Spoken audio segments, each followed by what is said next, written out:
Plane ಚಪಾತಿನ ತಿಂದು bore ಆಗಿದ್ರೆ ಈ ರೀತಿ ಕಲರ್ಫುಲ್ ಆದ ಬೀಟ್ರೂಟ್ ಚಪಾತಿನ ಟ್ರೈ ಮಾಡಿ. ಇದನ್ನ ಮಾಡೋದಕ್ಕೆ ಒಂದು ಬೀಟ್ರೂಟ್ನ ಚೆನ್ನಾಗಿ ತೊಳೆದು ಸಿಪ್ಪೆ ತೆಗೆದು ಸಣ್ಣದಾಗಿ ಕಟ್ ಮಾಡಿ ಒಂದು ಮಿಕ್ಸಿ ಜಾರ್ಗೆ ಹಾಕಿ ಸ್ವಲ್ಪ ನೀರನ್ನು ಹಾಕೊಂಡು ತುಂಬ ನುಣ್ಣಗೆ ರುಬ್ಕೋಬೇಕಾಗತ್ತೆ.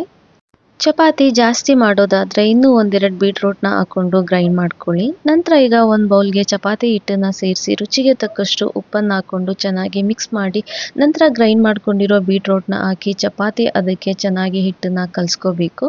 ಬೇಕಿದ್ರೆ ಸ್ವಲ್ಪ ನೀರನ್ನು ಸೇರಿಸ್ಕೊಂಡು ಚೆನ್ನಾಗಿ ಮಿಕ್ಸ್ ಮಾಡ್ಕೊಳ್ಳಿ. ನಾವು ಹಿಟ್ಟನ್ನು ಎಷ್ಟು ಸಾಫ್ಟಾಗಿ ಕಲಿಸ್ಕೊತೀವೋ ಅಷ್ಟೇ ಸಾಫ್ಟಾಗಿ ಚಪಾತಿ ಕೂಡ ಬರುತ್ತೆ. ಕಂಪ್ಲೀಟಾಗಿ ಕಲಿಸ್ಕೊಂಡ ನಂತರ ಮೇಲೆ ಒಂದು ಸ್ವಲ್ಪ ಆಯಿಲ್ನ ಸ್ಪ್ರೇ ಮಾಡಿಬಿಟ್ಟು ಒಂದು 10 ನಿಮಿಷ ಪ್ಲೇಟ್ನ ಮುಚ್ಚಿಡಬೇಕು. 10 ನಿಮಿಷ ಆದ ನಂತರ ಚಪಾತಿನ ಹೊತ್ಕೊಂಡು ತವ ಮೇಲೆ ಬೇಯಿಸ್ಕೊಂಡ್ರೆ ರುಚಿಯಾದ ಆ್ಯಂಡ್ ಕಲರ್ಫುಲ್ ಆದ ಬೀಟ್ರೂಟ್ ಚಪಾತಿ ರೆಡಿ ಇರುತ್ತೆ.